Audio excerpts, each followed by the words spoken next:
Hello, Tom S. from Michigan Barbecue. If you watched my last video, I made beef ribs with peppers on the Weber.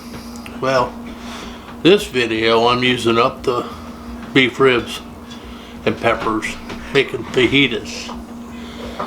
And then last video I had a YouTube friend ask about where I lived in Michigan, and he wanted me to show him on my hand. So, Daddy Dutch Barbecue, this is for you. I live right here, South Central Michigan. Detroit is here, it's about 100 miles.